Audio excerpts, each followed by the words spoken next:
Siemka, ja jestem Adacho i dzisiaj ponownie witamy was razem z Maćkiem, który ubrał się tak samo jak ja. Nie powiem, że ja się ubrałem tak samo jak on, tylko on tak samo jak ja, bo to był mój pomysł. Dzisiaj przeglądałem szafę i pomyślałem, że zrobię ci, Maciek, przyjemność i ubiorę koszulkę z Dziękuję swojego bardzo. sklepu, z waszego sklepu, ale okazało się, że teraz wyglądamy, jakbyśmy mieli jakieś lokowanie produktu, a wcale tak nie jest, co?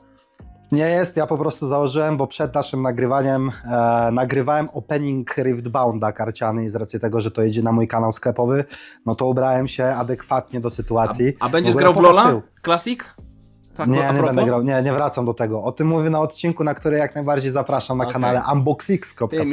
nie minęła minuta, a ten już robi kryptoreklamę. No dobra. Ale pokaż, Wiesz co?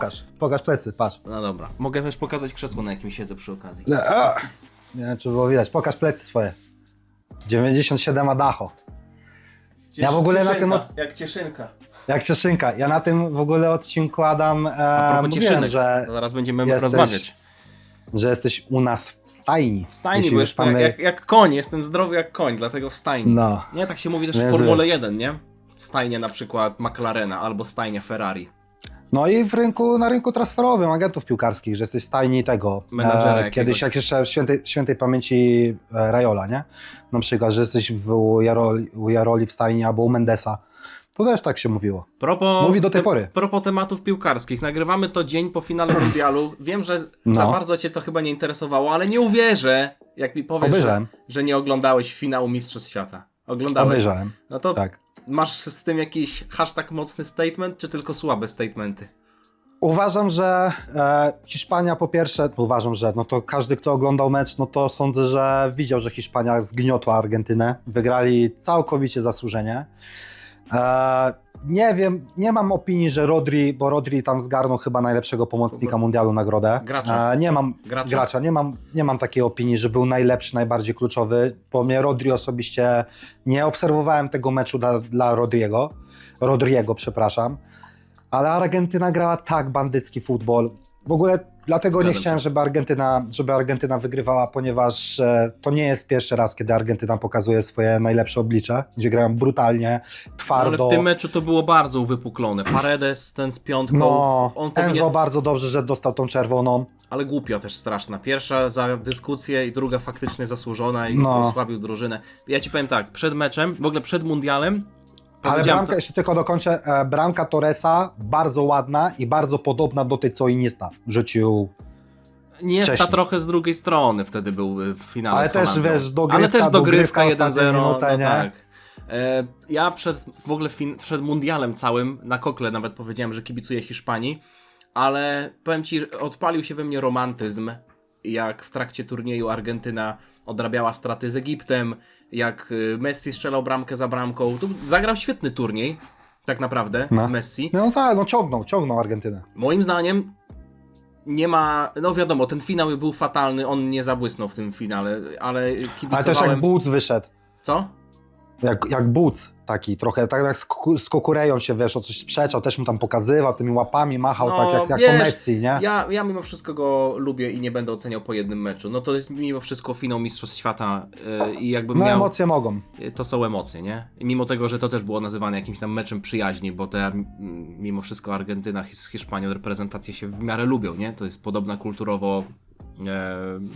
kulturowo kraje.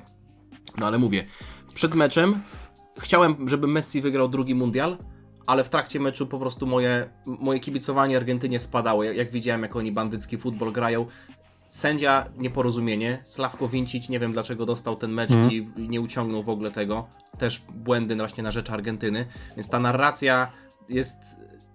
Dolali trochę oliwy do ognia, jeśli chodzi o tę narrację, że było pod Argentynę sędziowane, bo ja nie uważam, że cały turniej był sędziowany pod Argentynę. Były momenty, na przykład pierwszy mecz Messi powinien dostać żółtą przynajmniej. Niektórzy uważają, że czerwoną, też zależy od interpretacji. Nie dostał w ogóle, więc Marciniak tutaj też podpadł, sędzia.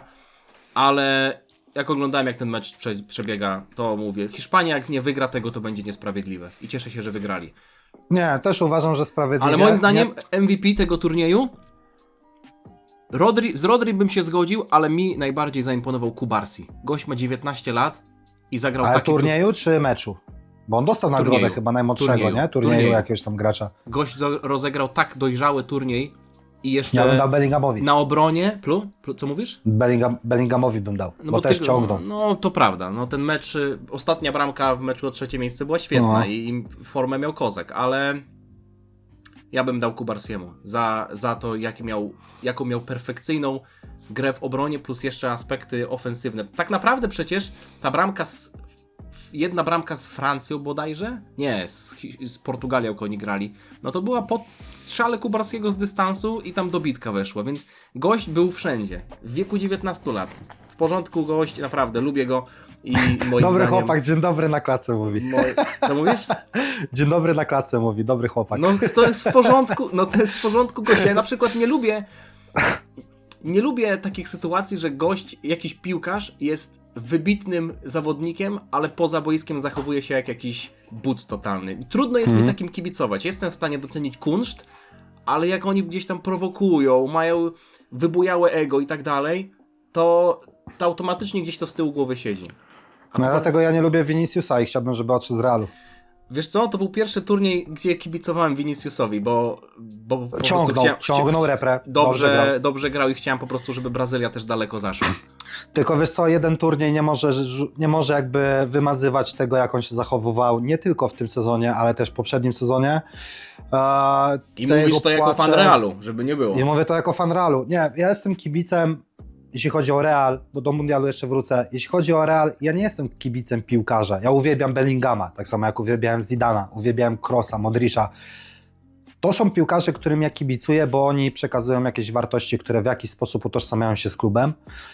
I ja na przykład doceniam Ronaldo i paradoksalnie, jeśli chodzi o takie Brazylijskiego czy Cristiano? Cristiano. Brazylijski no to swoją drogą, ale Cristiano Ronaldo doceniam jako człowieka. To jest tak, jak powiedziałem na ostatnim podcaście, że uważam Messiego za gołta, boga futbolu. I tak jest. Ale poza boiskiem bardziej cenię sobie jednak Ronaldo. Serio?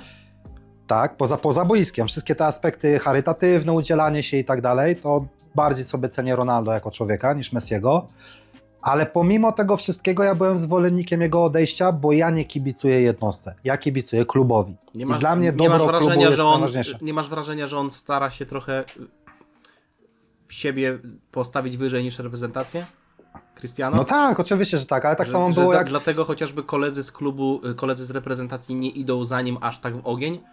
Bo on Dlatego jest, to było jest ostatni on w mundial. stanie, nie wiem, bramki po rykoszecie celebrować i cieszyć się z jakichś tam swoich indywidualnych rzeczy. Tak. Ale wiesz co, no mi on podpadł najbardziej po tym trzecim wygranym z rzędu, będę to powtarzał, w finale Ligi Mistrzów, gdzie on, wiesz, na celebracji wyszedł, że fajnie było grać w Realu. No co to jest? Człowieku, no wszyscy się cieszą z wygranego trofeum z trzeciej Ligi Mistrzów z rzędu. No. Historyczny moment. Chodzi o nowy format rozgrywek, No wiem, tak? wiem. No bo wiadomo, że w starym było. I on wychodzi i mówi, że fajnie było z wami grać w Realu. I się żegna z kibicami, się żegna z piłkarzami i zamiast celebrować mecz i celebrować wygraną, błagali go, żeby on został. Sprawia, żeby No wszystko było człowieku, wokół niego, o to chodzi. Tak, i tak mi to zbrzydło. Dlatego ja nie jestem kibicem jednostki, jestem kibicem klubu, kibicuję zawsze klubowi. Dla mnie dobro klubu, dobro danej reprezentacji jest najważniejsze i dlatego cieszę się, że wygrała Hiszpania, pomimo tego, że ja nie kibicowałem, bo kibicowałem Francji i Angolom i dla mnie to był najlepszy mecz mundialu w ogóle, to co tam się zadziało. 6-4, druga człowieku. połowa Wow. ewentualnie. Ja oglądałem Wow. cały mecz. Pierwsze to była rzecz. Moja predykcja z Polew. początków mundialu jest kurwa dokładnie odwrotnie. No, ale wiesz co, czy Hiszpania była najlepiej grającym w piłkę zespołem tego mundialu? Wygrała mundial, więc Moim jest tylko jedna zdaniem odpowiedź. tak. Jest tylko, Świetnie była poukładana.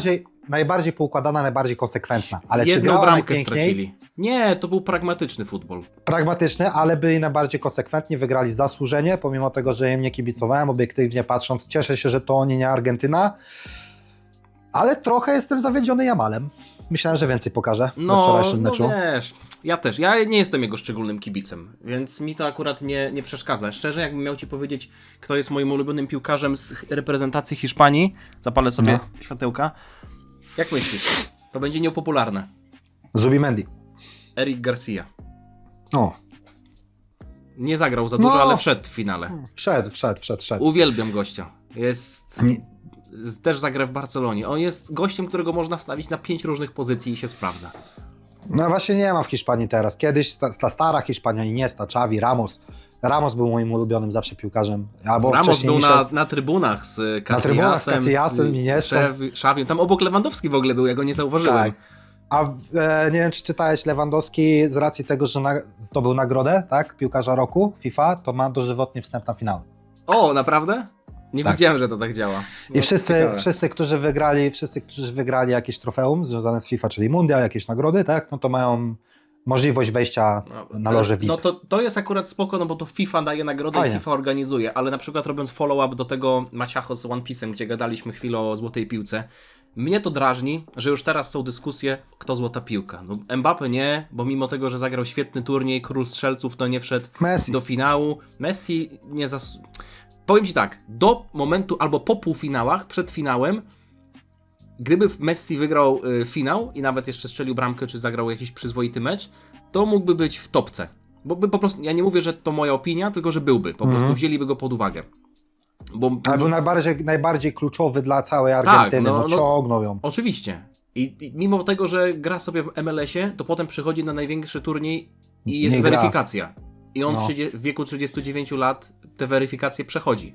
Tyle, że obecnie, nawet jeśli powiedzmy mielibyśmy prowadzić dyskusję, czy nie wiem, czy Rodri druga złota piłka, czy no Yamal nie zasługuje, czy Mbappé, w zasadzie Mbappé się to czyta z tego co słyszałem, z tego co on sam czytał, nie? Czy ktokolwiek inny. Dla mnie to jest dyskusja, która nie powinna mieć miejsca. Kogo to kurwa powinno obchodzić? No jakiś... No, To jest magazyn, No. który jest prywatnym magazynem, ma oczywiście historię, ale prowadzenie dyskusji pod kątem tego, kto dostanie nagrodę przyznawaną przez dziennikarzy prywatnego magazynu, który w zasadzie nie powinien być moim zdaniem żadnym wyznacznikiem, no to się mija z celem. To nie no ma... plebiscyt popularności, nie? No I tyle. A kto jest twoim ulubionym graczem z Hiszpanii na tym mundialu? Masz No takiego? właśnie nie ma. Miałem, moim w ogóle przez bardzo długi czas, nawet kiedy zakończył karierę, był Michel Salgado. Oj. O, uwielbiałem kota, prawa obrona człowieku z Realu, tego starego jeszcze, z Galactico sery. Niesamowity. Potem przez długi czas był Guti. O człowieku, super gracz, pięknie grał w piłkę. Ale potem przez długi okres był Ramos, za charakterek, a teraz nie mam. Ja nie mam, dlatego nie kibicowałem Hiszpanii, bo nie mam tam takiego piłkarza, którego ja bym chciał śledzić i dlatego kibicowałem najbardziej Anglii, mimo że wiem, że ten kraj nie wzbudza bardzo dużej popularności wśród oglądających, ze względu na swoją butę, bo co też rozumiem, że futbol idzie do domu, co jest największym populistycznym, głupim gadaniem, jakie kiedykolwiek słyszałem. Football is coming home. Ale najbardziej kibicowałem Anglii, bo uwielbiam Juda Bellingama. No dla mnie to jest, kurde, niesamowity gracz. No, miał Niesamowity świetny gracz. turniej. Ale powiem Ci, że jak do rozpoczęcia półfinałów ja uważam, że Francja się po wszystkich przejedzie. Ale jak zobaczyłem, jak Hiszpania ich zneutralizowała, jeśli oni zneutralizowali atak Francji, że Francja tam do końcówki bodajże pierwszej połowy nie oddała strzału na bramkę, no to co dopiero Argentyny, która nie miała aż takiej siły ofensywnej. W sensie Ale miała, dlatego- ale nie aż taką jak Francja. Dlatego Francja przegrała nawet mecz o trzecie miejsce. Mental im tak usiadł, ale to też to jest oznaka tego, czy zespół zasługuje na wygraną, czy nie. Jeśli nawet przegrywasz jeden mecz i ci siada mental, że nie jesteś w stanie wyjść na pierwszą połowę i zagrać tej połowy dobrze, tylko odwalasz jakieś gówno za przeproszeniem, to nie zasługujesz na wygraną. Tam oba zespoły nie wystawiły pierwszych garniturów. Ale Kane, wiesz, Kane jakby nie cały patrz- mecz na ławce. Jakie były, nie wiem, czy ty czytałeś wywiady, wiesz, jak ja wchodzę na realmadryt.pl, no to ja sobie czytam, jakie tam Kylian udzielał wywiady, że on przeprasza Deschampa, że oni się postarają, No. ale się nie postarali, bo już im się nie chciało, No bo to nie po jest prostu mecz, morale. o którym dużo osób gada, nie? Gdyby nie Ale ten teraz wynik weź i Polaków poziom... postaw. Co? Weź Polaków postaw w meczu o trzecie miejsce, to my byśmy trawę gryźli. No oczywiście. Moim zdaniem tak powinno No. być, bo z I tak szacunku powinno do być. kibiców, z szacunku do osób, które przyszły na mecz, z szacunku do własnych, powiedzmy, krajów, z szacunku do drużyn, z którymi się grało Dokładnie. i gra, no to tak jakby na przykład, wiesz, nie podobało mi się to, jak Norwegia wystawiła drugi skład przeciwko Francji, jak grali w grupie, no bo wiadomo, że oni jedni i drudzy wejdą. I Poczekaj, to był tylko- mecz, na który się ludzie hypowali, a że Mbappé kontra Haaland i Haaland na ławce. No to też dla mnie No. takie... Jesteś na Mistrzostwach Świata, ja rozumiem, że można taktycznie podejść do tematu, żeby ktoś nie złapał kontuzji i tak dalej, ale takie wystawianie jakby zupełnie innej jedenastki No wyszło im bokiem trochę potem ten Norwegów. Trochę Ale tak. my o Dragon Ballu mieliśmy gadać. Ale poczekaj, ty sobie, chodź no tu. Ja mam jeszcze jedną rzecz dla ciebie, ale to będzie krótki statement. Krótki statement. Ja mam dzisiaj mocny przygotowany w kontekście filmów Dragon Ballowych. To też, a ja mam Masz? a propos, ale patrz, my myślimy podobnie, w kontekście filmów, ale nie Dragon Ballowych, ale ogólnie. Mocny statement? A, no zaczniemy, tylko jeden. zaczniemy mocnym W niedzielę idę uderzeniem. Na Odyseję idę. Nolana? Tak, No. bo jestem fanem kina Nolana. No. I niezależnie co on wypuści, w ogóle po czasie zacząłem doceniać Tenet, jakim jest genialnym filmem. Jest, człowieku, to w ogóle masakra. Ale jestem fanem kina Nolana, jestem jego, wiesz, mocno tam fapuję do jego dzieła, bo jest po prostu to, jak on wizjoner, to jak on filmy robi. Ale moim mocnym statementem jest to, uwaga, zabrzmi źle, zabrzmi źle, No. ale uważam, Uważaj, że... bo jesteś teraz na moim kanale. Wiem, ale uważam, że wypowiem się jak najbardziej, to będą niektóre określenia są z lekcji geografii, które ja wyniosłem. Okej. Uważam, że osoby o karnacji z rasy negroidalnej, i to jest dosłownie, taka nazwa jest w geografii, jak byłem na rozszerzonej, że mamy rasę europoidalną, mongoloidalną i negroidalną. Ale wszyscy chyba wiemy, do czego zmierzasz, nie? czego- Helena Trojańska. Tak, ale nie dlatego, że ją zagrała Lupita, bo jeszcze nie oglądałem filmu, więc nie wypowiem się na temat jej gry aktorskiej. Po prostu uważam, że wrzucanie na siłę postaci o tej karnacji w miejscu, gdzie mamy jakieś wyobrażenia na temat kultury starożytnych Greków, czy starożytnych Egipcjan, czy starożytnych Chińczyków, Japończyków, Indian i tak dalej. Wrzucanie na siłę postaci o takiej karnacji jest tylko po to, żeby wzbudzić kontrowersję. I to nie ma żadnego pożytku dla filmu. Żadnego. Ja myślę, że tutaj albo jest to, żeby wzbudzić kontrowersję, albo jest Żeby się tam, lepiej klikało. albo może ktoś go zmusił, może jakaś ukryta agenda, bo ja też Nolana filmy lubiłem, no chociażby moje ulubione filmy, Incepcja, Interstellar, Tenet, o którym wspomniałeś, też mi się podobał, Oppenheimer, świetny film.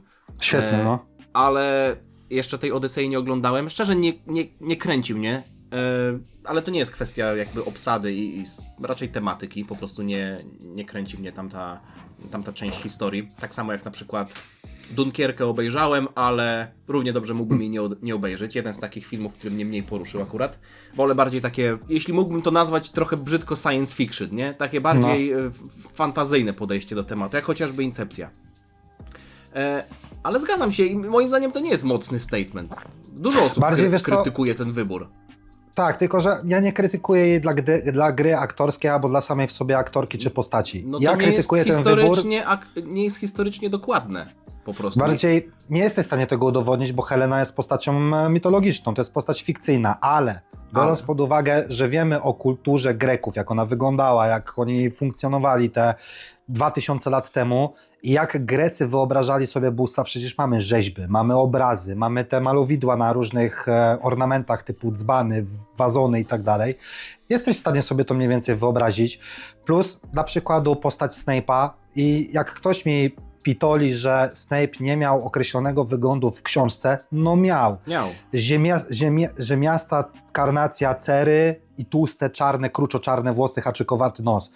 Jeśli ktoś mi powie, że aktor, który będzie grał Snape'a, to jest opis książki, to jest pic na wodę. I dla mnie to nie jest tak, że te postaci są wybrane do castingu, bo dobrze grają, bo możliwe, że to są super aktorzy. Zresztą pani Lupita jest zajebistą aktorką, bo widziałem z nią inne filmy, ale, albo Papa Essie, nie widziałem jego gry, ale może być genialnym aktorem, ale został wzięty ze względu na polityczną poprawność, ze względu na to, że gdyby nie został wzięty, to film by dostał po dupie i by był kancelowany, bo sami biali grają i dlatego, żeby się klikało. I to są 3 główne powody, dla których w takich filmach, w takich momentach są wybierane do castingu takie osoby, a nie inne. Pójdziesz na ten film w takim razie?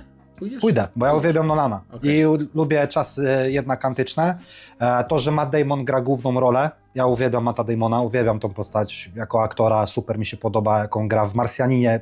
W ogóle przekonałem się do niego po Marsjaninie. No to taki duży tytuł był z nim. No i w Interstellar też bardzo fajnie zagrał tego antagonistę, tego doktora tam na tej planecie. No, ale to był taki wątek w tym filmie, który średnio mi się podobał akurat.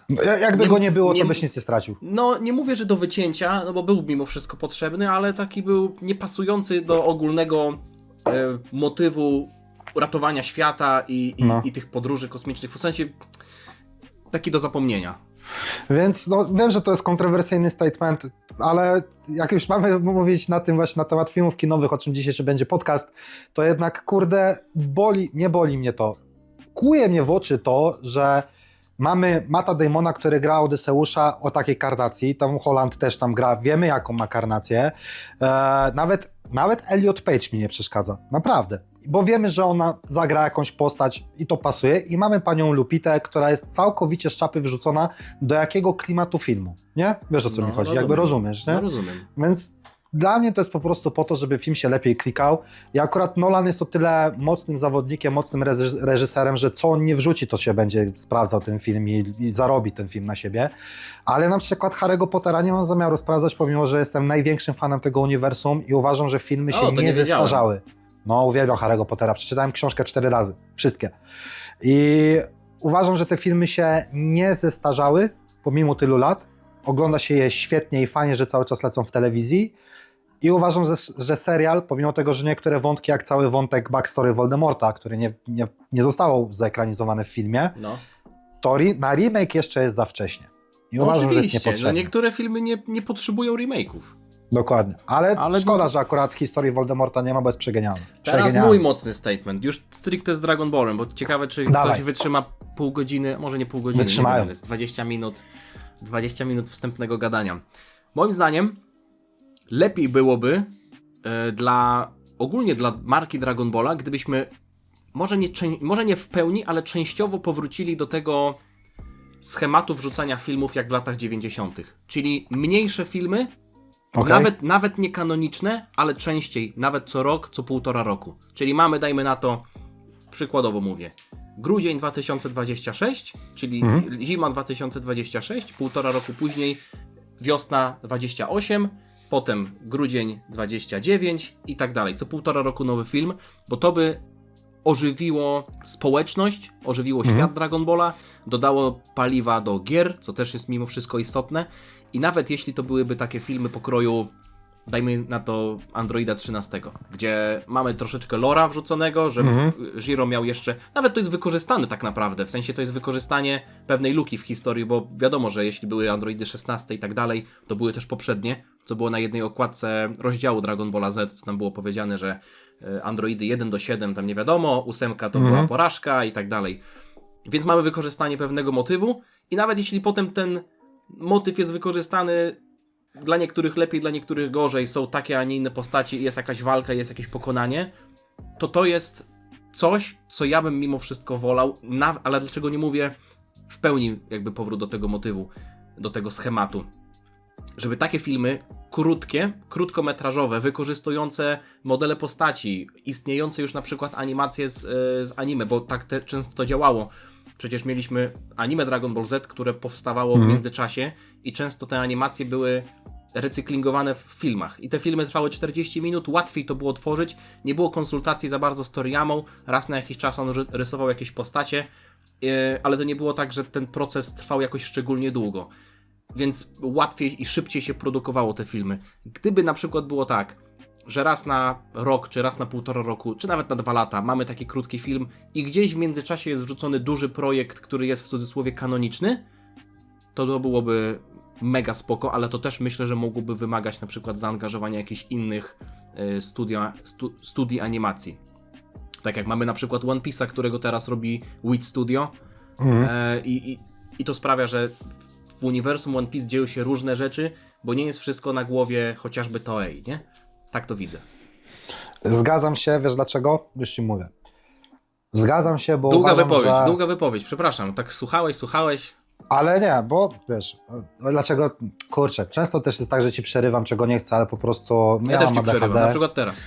No, ale mam ADHD i często mam myśl, którą chcę przekazać, ale staram się jakby to ograniczać, więc jakby uczę się też, wiesz, większej kultury, żeby nie być takim hamem.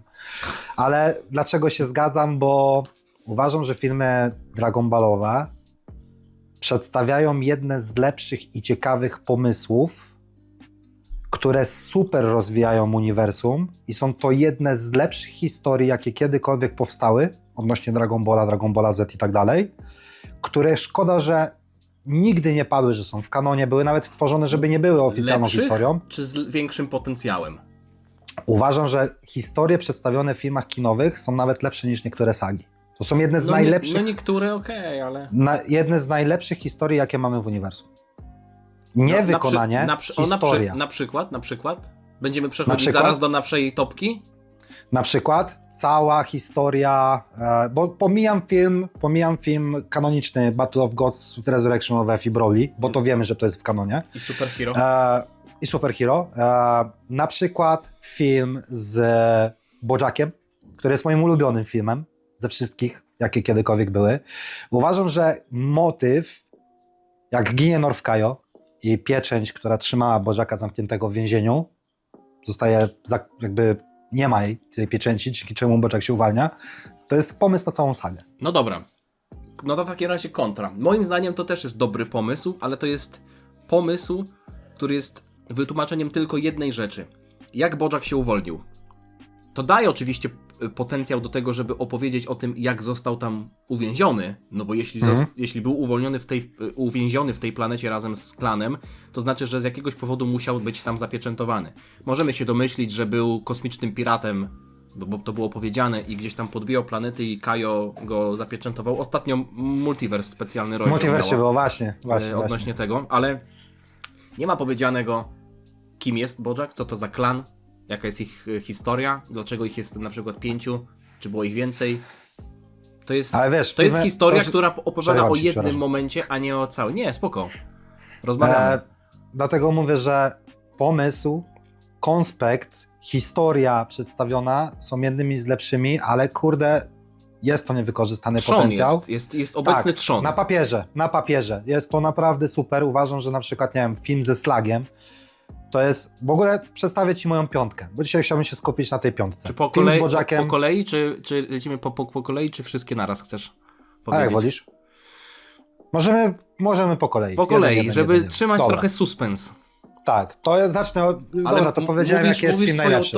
Mówisz swoją piątkę, pomijając te filmy kanoniczne, czy w ogóle Tak, biorąc tak. wszystkie? Pomijając. Wszystko biorąc pod uwagę. Nie, biorąc wszystkie pod uwagę, razem z nimi. Okej. Moim pierwszym ulubionym filmem jest film z Bojackiem i tutaj, no, to wiele razy też mówiłem u siebie na filmach, że ze względu na postać Gohana, Team Gohana, to jest moja ulubiona wersja tej postaci. Ja uwielbiam Gohana, to jest moja ulubiona postać w całym Dragon Ballu. Z racji tego też, że ten film, pomimo że przez chwilę dosłownie, to są kilkusekundowe, może kilkuminutowe momenty, ale przedstawia walkę Tiana z Trunksem, potem jak się pojawia Yamcha, Krillin, tak dalej, Kuririn, to pokazuje, że Dragon Ball pamięta o tych postaciach. To nie są postaci wymazane z uniwersum, tylko cały czas gdzieś tam się przewijają, co z tego, że padły jak fodery, trudno. No to jeszcze na etapie historii z Cell Games, gdzie oni też byli obecni. Nie? Gdzie byli, tak. Ale w ogóle bardzo fajny pojedynek Trunksa z ten Shinhanem, nie? Super mi się to oglądało. Zestawienie, no takie nietypowe, w ogóle jakby...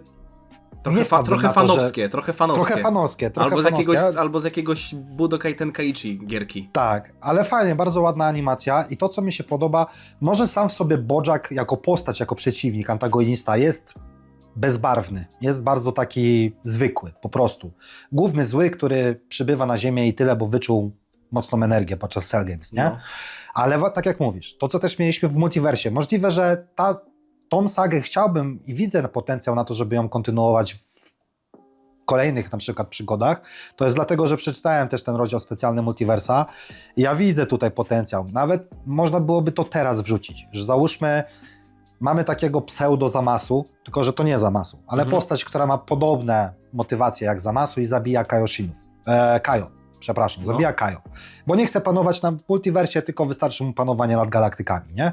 Po cichutku na przykład. Po cichutko, zabija Kaio. No Kaio już nie żyje, więc akurat tutaj nie trzeba uśmiercać go drugi raz, ale pozostałych, na przykład taki gagowy moment by można było zrobić, że w zaświatach się spotykają, wszyscy mają aurole. No. Tak z czapy, nie? No. Wiesz, wyobrażam sobie sytuację i Kaio się pyta, o ty, tak wiesz, w ogóle najpierw nie zauważył, a potem Z niego się śmiali, że jest martwy, tak. A teraz on może im tam też pokazać. Przerobić to w gag i gdzieś tam w tle jest jakiś, wiesz, na przykład, nie wiem, pokazanie na oczy, zwrócenie uwagi na po prostu kontur ciała, na cień, coś takiego, że coś się dzieje w uniwersum, nie?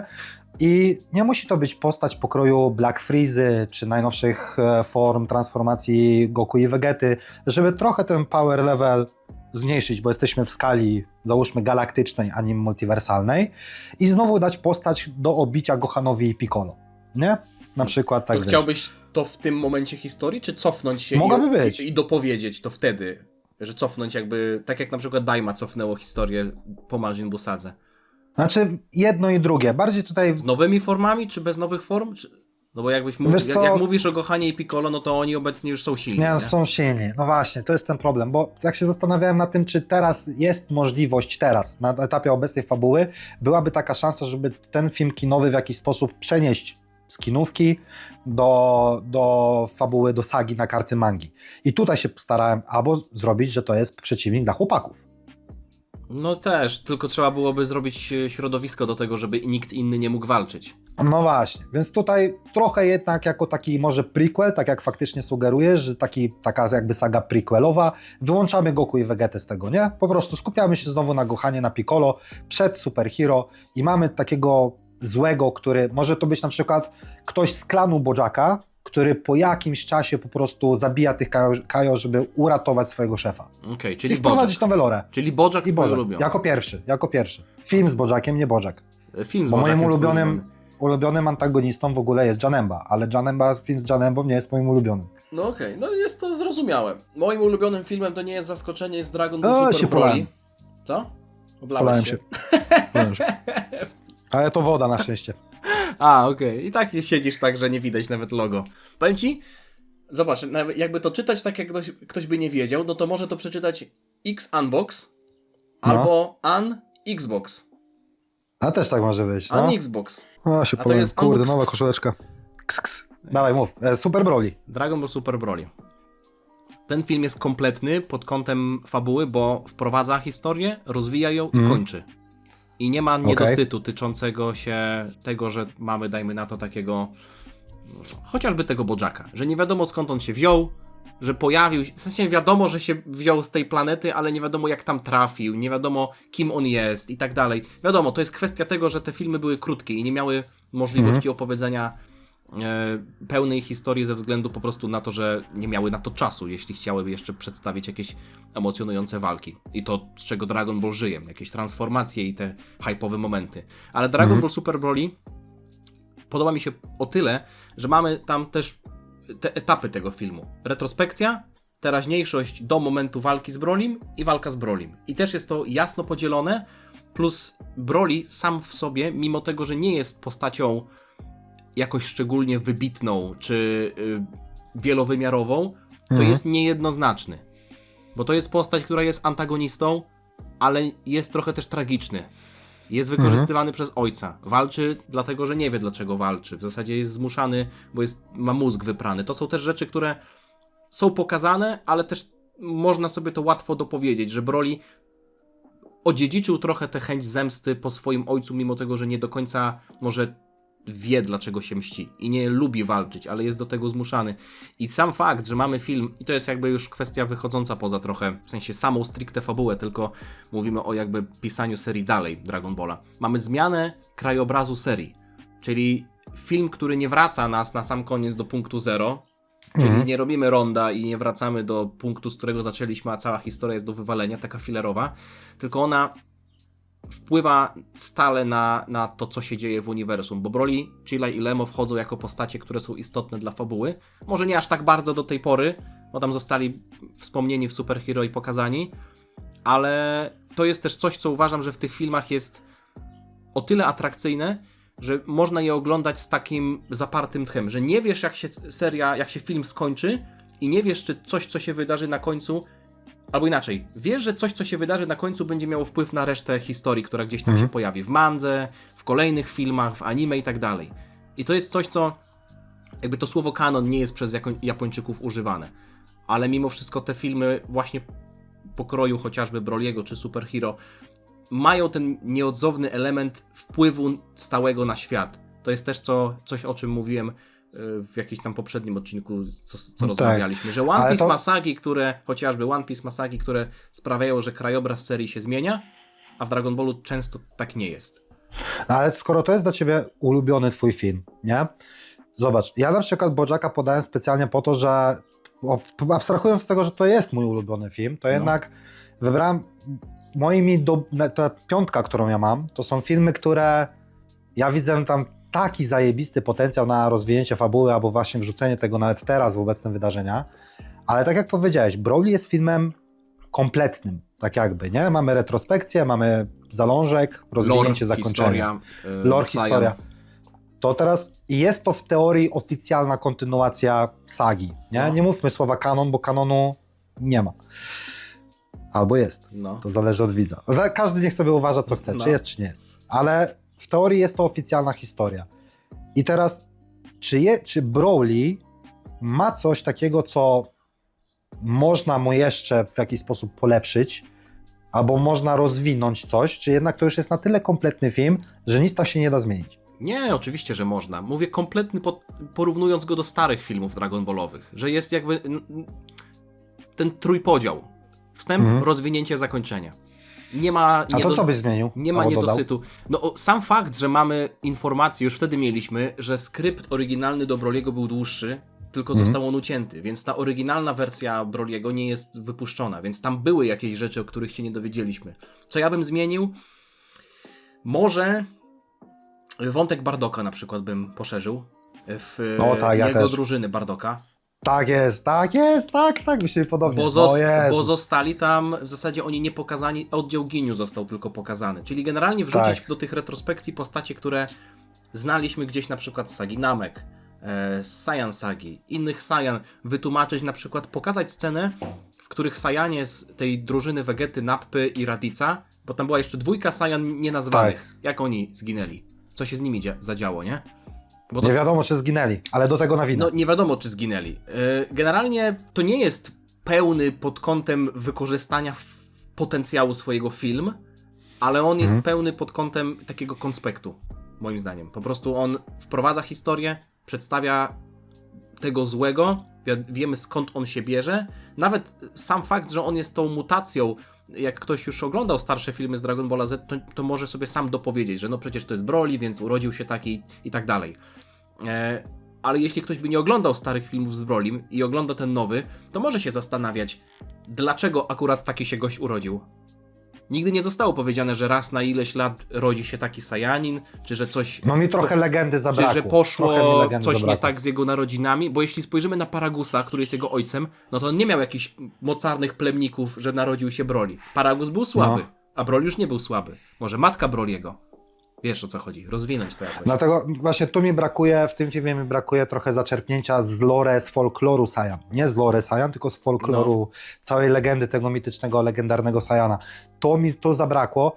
Osobiście wiem, że to jest, kurde, trochę zmieniłem o tym filmie zdanie, bo on przez długi czas był zaraz za pierwszym Brolim, pierwszym Zetki. Jednak ceniłem sobie tego Broly'ego, bo ja lubię postać, wiesz, legendarny Saiyan, który jest mordercą, psychopatą. Lubiłem tą wersję, tą iterację. Tobie wiele do szczęścia nie potrzeba pod tym względem. Ale to pasuje do tej rasy. Do starej wersji tej rasy, moim zdaniem. Do starej wersji tej rasy.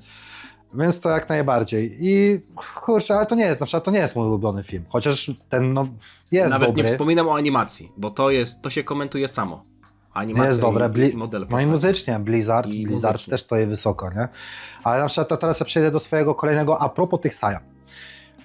To nie jest moje top 2, ale to jest moje top 4. Albo top 3, top 3. Do czemu tak tak, skaczesz? to jest moje top 3, bo do top 2 przejdę później. Bo chciałbym nawinąć tematycznie, okej. Tak, bo chciałbym nawinąć do tych Saiyan, o których ty wspomniałeś. Moim top 3 jest film Tree of Might z Starlessem. O! No, bardzo lubię, w ogóle ja bardzo lubię filmy z wczesnego etapu Zetki. No, ponieważ... ja się śmieję, że tam większość się kończyło Genkidamą. Ogólnie jakby pomijam samą walkę z przeciwnikami. Dla mnie Tarles... Czyli mówisz o potencjale znowu. Tak jest. W ogóle ten film też lubię, dlaczego? Bo znowu wykorzystuje postaci, które wtedy były w Z-Teamie. Tien Shin Han, Yamcha WS Kakao. Ten Shin Han WS Amondo? Z Amondem chyba, nie? Ten Shin Han walczył. Krillin Chaos WS ci bracia, bliźniacy. Rising i ten drugi. Rakeshin i jakoś tak chyba. Jeszcze był ten Diaz. Na pewno jeden Rising, ale drugi ja ostatnio też coś w tym stylu. No i Diaz, nie? Ale to nieważne imiona. Znowu Diaz z ten z kolczykami, z tymi. Nie? Aha. Diaz? I wiesz, I mamy znowu Dice. wykorzystanie starych Chyba. postaci, albo Dice, albo Diaz, cholera wie.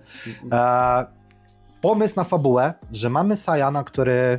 Słuchaj, w ogóle a propos, w filmie, to chyba tak, to było w filmie Broly, tym twoim, populacja Saiyan, jak Frieza wypuszcza swoją supernowę i kończy z planetą, jest scouter Frizy, nie? Mhm. I ogólnie, ja ci mogę wysłać to potem na privie.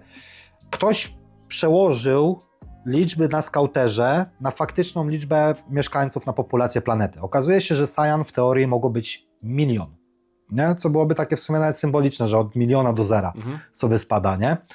Więc przyjmijmy to za fakt, chociaż wedle lore starego, no to Saiyan było kilkadziesiąt tysięcy najwyżej, tak? Ale przyjmijmy, że jest 1 milion. No ale na to potrzeby tego zakładamy, odcinka. że każdy ma taki sam poziom mocy? Jak to uśrednić? Nie, To tak nie. nie pokazywało liczby osób, tylko poziom mocy. Liczbę mieszkańców. To pokazywało populację planety. Na skauterze? Przynajmniej ja tak to odebrałem, no poważnie. Na skauterze przecież poziom mocy jest pokazywany, a nie liczba. Czy jest jakiś tryb dodatkowy na skauterze? O tym nie było mowy. Przyjmijmy, że jest No milion ale mieszkańców. jeśli było na przykład pokazane na skauterze, dajmy na to 1 milion, to można byłoby No. założyć, że tych mieszkańców jest tak naprawdę 10 tysięcy, ale każdy z nich ma poziom mocy, no ile? 1000. Nie? No niech będzie, no to masz, dobra, nawet niech będzie, idźmy w twoje, niech będzie ich 10 tysięcy. Dobra, idźmy w twoje, bo to twoja wypowiedź. Niech będzie, nieważne jaka liczba. No. Nie chce mi się wierzyć, przynajmniej dla mnie to jest grubymi nićmi szyte, że wszyscy Saiyanie, wszyscy, jak jeden żołnierz, z racji tego, że usłyszeli komunikat Frizy o powrót na planety, każdy wrócił tam, okej, pewnie wracamy, bo tak każe Friza. Ja rozumiem Źle przed nim policzyłem, strach i tak dalej. 10 tysięcy, 1000, a to chodziło 100. 100. Ale i mówię, nie chce mi się wierzyć, że nawet nie znalazł się 1, 2 czy 3, którzy mieli w dupie tego Frizę i robili po swojemu. Nie chce mi się wierzyć, że tak nie Że było. nie przylecieli, o to ci chodzi. Że nie przyjacieli. No. I Tarles, pomijam tego, że znowu tam mieliśmy syndrom złego Supermana i żeby był klonem, tak, w sensie facjata, No. nie to, że jest klonem, tylko że facjata, w ogóle były plotki kiedyś, że to jest brat Goku, ale nie jest. A Że to mamy ci, kogoś to ci takiego, mógłbym sprzedać ciekawostkę, ale zostawię to na odcinek z mało znanymi faktami. Bo muszę jeszcze dorobić research. do A tam tego. było, że to jest niby starszy brat Goku, nie? Co? Tak początkowo było, że to jest starszy brat Goku, że to początkowo było tak promowane. Na materiałach promocyjnych jest. Promocyjnych, jest to ja wspomniane wiem. po japońsku.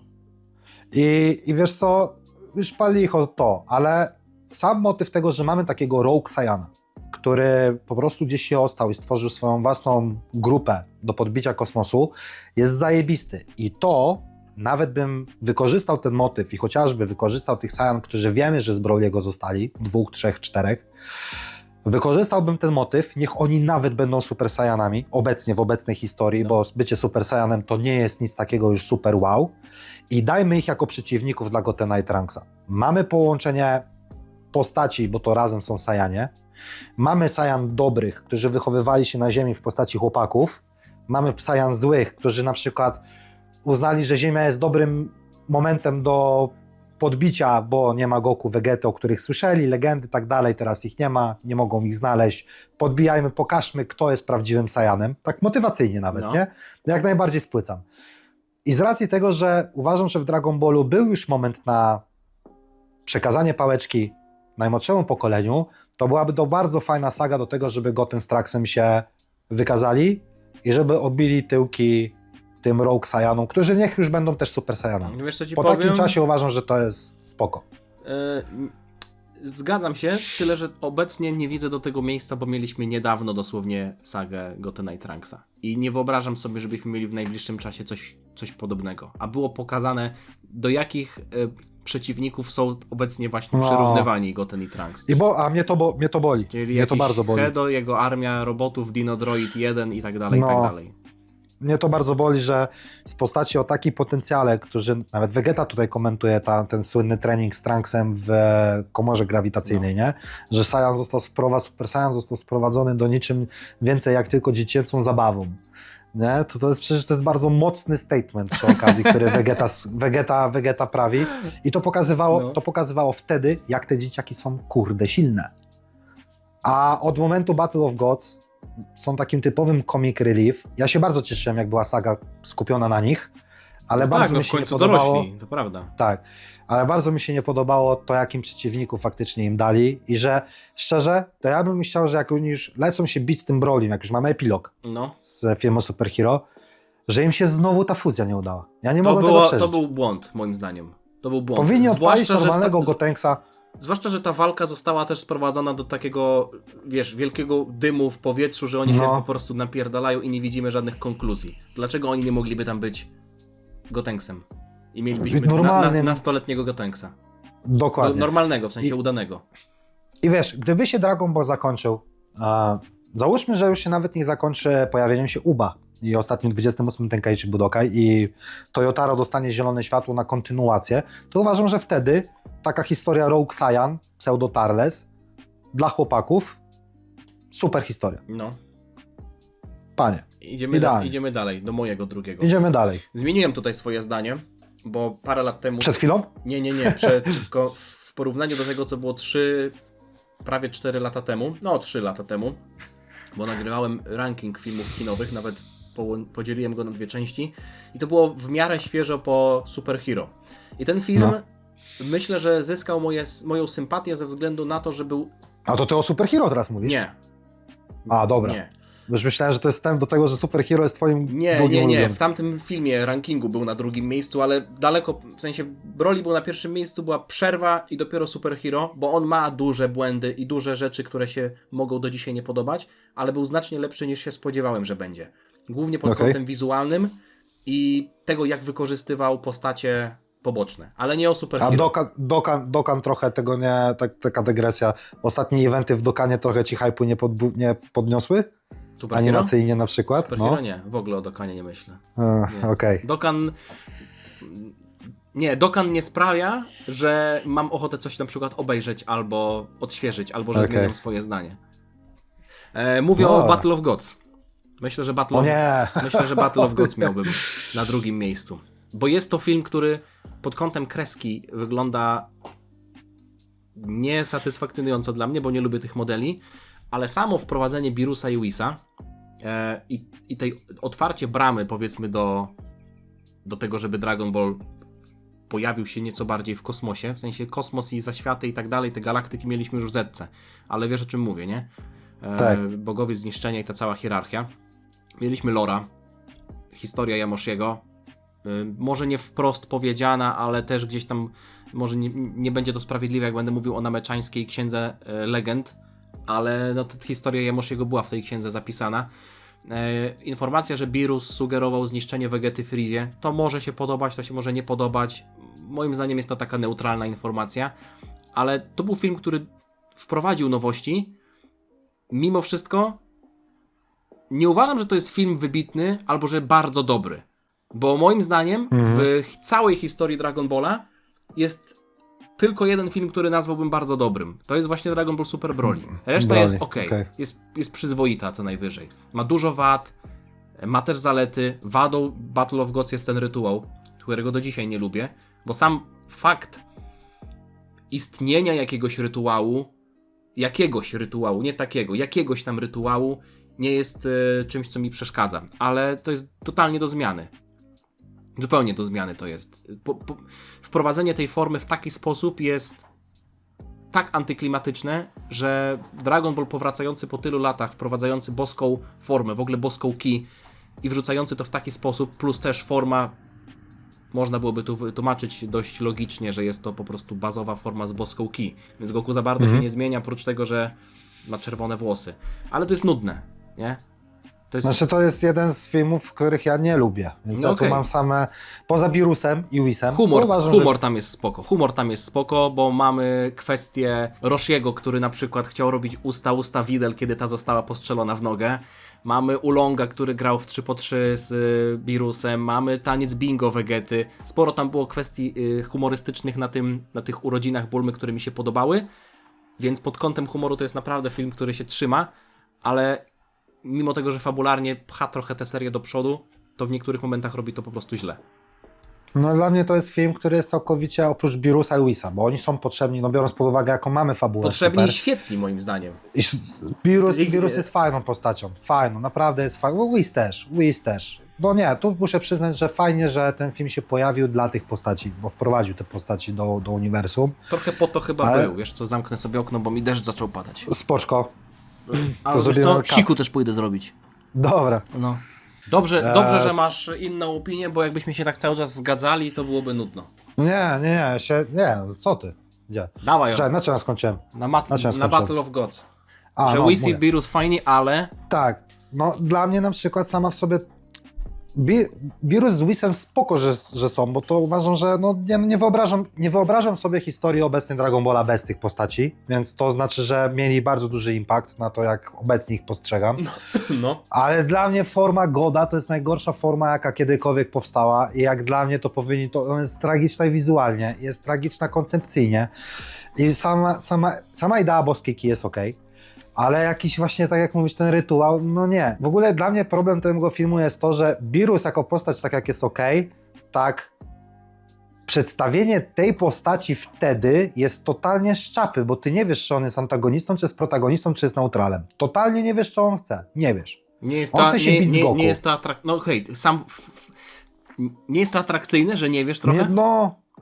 Właśnie nie, bo ja lubię, kiedy jakieś motywacje przeciwnik ma zarysowane, jakiekolwiek, a nie prosty, że miałem wizję, że będę się klepał z Godem, lecimy na To ten. jest głupie i To to jest jest głupie. bardzo na siłę No, wprowadzenie i dlatego- go, więc...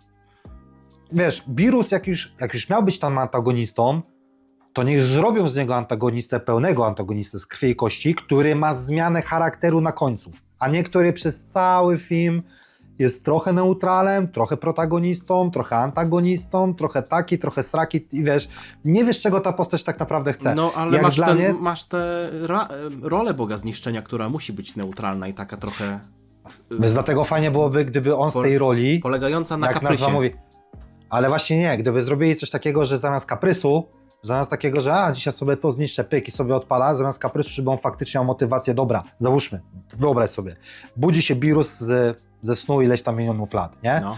I na przykład wiesz, bo nie obudził się dlatego, bo comic relief, pękła mu bańka na nosie i No. wstaje, bo już jest czas, Przyśnił się God. tylko nie, wyczuwa, że załóżmy balans uniwersum, balans wszechświata jest w jakiś sposób, A, ty mówisz o tym, co byś chciał.